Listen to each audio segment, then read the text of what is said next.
Hi, I'm Dr. Kivett. I'm a board-certified plastic surgeon and dermatologist in Santa Rosa, California. I'd like to talk today about skin cancer in general. Many people make inquiries, and it would be nice to have a little review of this. Skin cancer is the most common cancer in humans in the United States and other countries. It's external, it can travel internally or to other areas, and it's the most visible of the cancers, in part because it's external. And when you consider the largest organ of the body, the skin is the largest organ.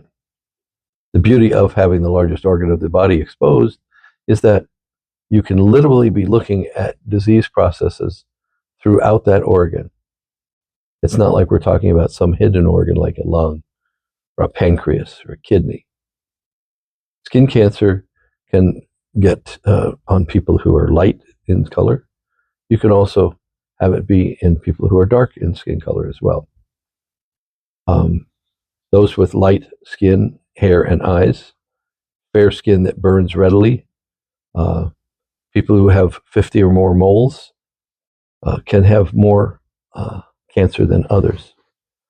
Some people have unusual looking moles that are larger than normal and in greater numbers and have uneven edges.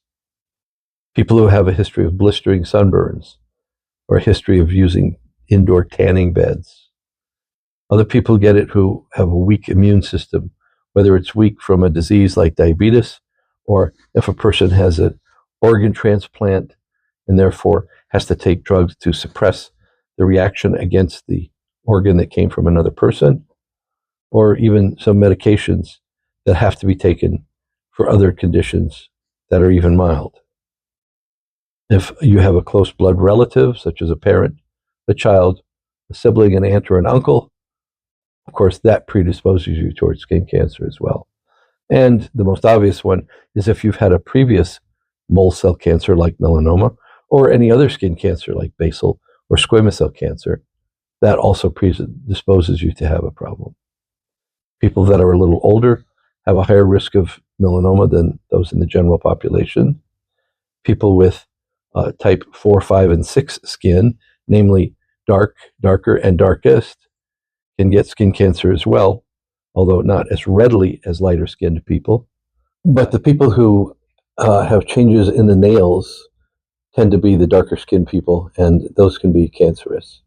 Interestingly enough, melanoma can affect younger people. In fact, melanoma is the most common form of cancer for adults 25 to 29 years of age, and the second most common cancer for adolescents, and 15 to 29-year-olds. 1 in 5 Americans will develop cancer at some point in their life. So, something to be aware of. The types of skin cancer include basal cell cancer, squamous cell cancer, and melanoma. Basal cell cancer develops from the base layer of the skin, and 3.5 million Americans a year get that. Fortunately, it doesn't usually spread to any internal organs, and so you can have a fairly easy time of it, although you have to have great respect for it because it does have roots and tentacles, and that can destroy tissues locally. But spreading inward is not very common in those people. Squamous cell cancer, on the other hand, can be problematic, and in fact, more people die from squamous cell cancer than actually die from melanoma. It may seem hard to believe, but it's true. Squamous cell cancers have a variety of abilities to either form normal squamous cell cancer, or they develop what we call a different flavor, that is to say, a different differentiation of the cells, so that even the tumors are not quite sure if they're an adult, properly behaving squamous cell cancer, or if they're a poorly differentiated squamous cell cancer, which is much more aggressive. We'll talk about that more later. Squamous cell cancer in a tonsil, or in the palate, or in the roof of the mouth, which comes from smoking and chewing on betel nut in certain countries, will in fact contribute to this. There are some people that actually can flip a cigarette, not only from the smoking outside the mouth, but flip it inwardly, and so it's called internal smoking. And of course, that really gives potential changes for squamous cell cancer. And then finally, there's melanoma, and melanoma comes from the color cells in the skin, and that will lead to cancer of a potentially problematic nature. As far as statistics go, squamous cell cancer affects about 1.5 million Americans a year, and melanoma about 85 or 90,000 people a year in the United States. Basal cell cancer is characterized by the appearance of a small volcano in the skin. It can also have kind of a thickening, whitish appearance in the skin. And squamous cell cancer is characterized more by kind of a pink nodule that can spread and or be scaly and or have a central core that looks like a little fine bean. Melanoma is kind of a different animal, if you will. Melanoma comes from a completely different cell line, that is to say, from derived cells from the spinal cord in the embryo state when you're the size of a grain of rice in your mother's womb. And so melanoma will have irregular color cells and can really be a heck of a problem. They usually look like moles that have gotten more brown or 2 or 3 colors of brown. And so that's a certain problem. Now, one thing that's helpful with detecting irregular moles that can progress, if they have not already progressed to melanoma, are the A through E rule changes. That is to say, asymmetry, a mole that is not perfectly balanced. B is a border irregularity with scalloping and little curves and niches in the skin edges rather than a nice smooth border. C is more than one color in the color cells of the mole. D is greater than the diameter of a pencil eraser on the end of a pencil. And then E is an evolving lesion, meaning it looked one way a year ago when that picture was taken, and now when the picture is taken again, it's got some clear changes in it. So those are the A through E rule. Actinic keratoses are changes that are fine nodules with slight scaling on them. And so these are, like any of the cancers, the early changes. So cancer in general, in any case, whether it's external on the skin or internal, starts with inflammation and does not go like a light switch from off to on, where you go from normal to problematic within a few days. It takes a long time, and there's development slowly of stages, which, if addressed along the way, will really be quite treatable. So actinic keratoses usually have like a little spine that sticks up, and when you rub across an area, like I tend to do when I'm examining a patient's face, if I get a little catch in my finger on a scaly spot, I usually know with some reasonableness that I've got an actinic keratosis, and treating these is just a little bit of destruction that we can do with cold or heat or a variety of different things. There are, in fact, also creams that will help to dissolve those. How do we diagnose these? Well, the thing is with a biopsy, we can sometimes just tell by looking at a lesion, or we want to confirm it first by putting a little Novocaine cream on the area to numb the skin, followed by using a little pinch technique with the fingers to squeeze around the spot so that the patient perceives my squeezing with my fingers rather than the insertion of a tiny needle into the skin spot, which then slowly injected hardly feels, if at all, and becomes numb. And then we do a thin tangential shave of the area, send it to the laboratory, and usually within a brief period of time, get the result back in order to move ahead.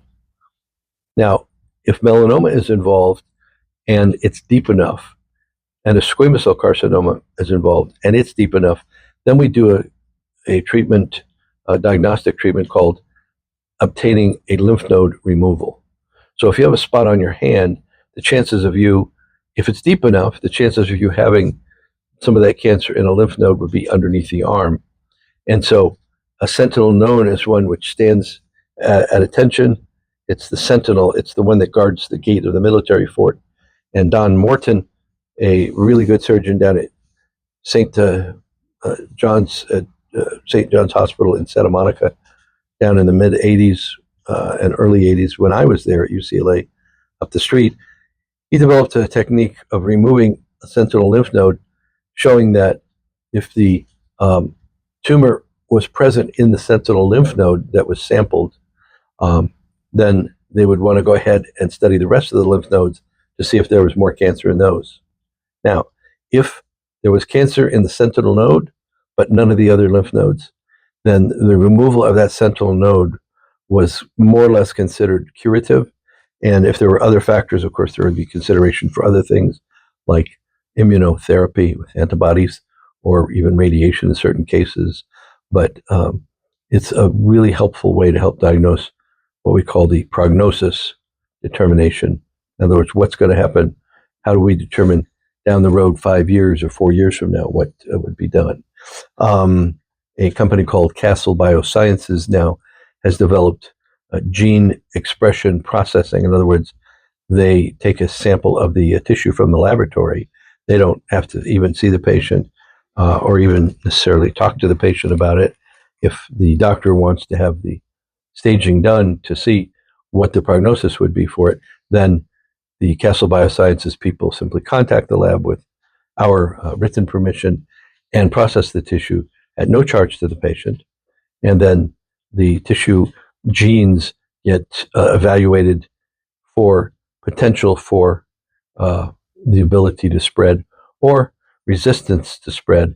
And so you get this interesting situation in that squamous cell cancers or melanomas that previously were deemed to be dangerous because their thickness or their location or their tumor type can in fact be deemed not particularly dangerous because the gene determination is much more sensitive.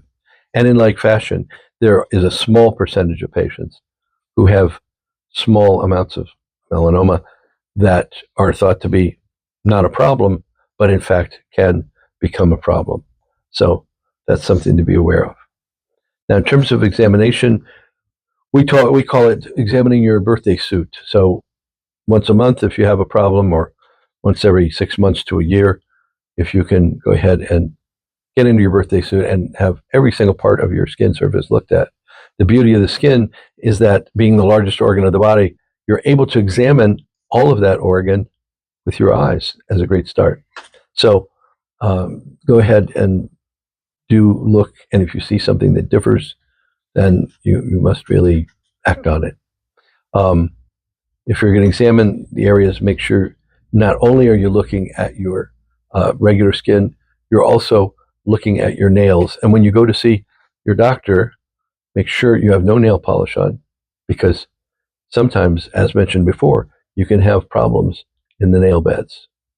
Now, in terms of prevention of skin cancer, you must realize that ultraviolet light is a problem.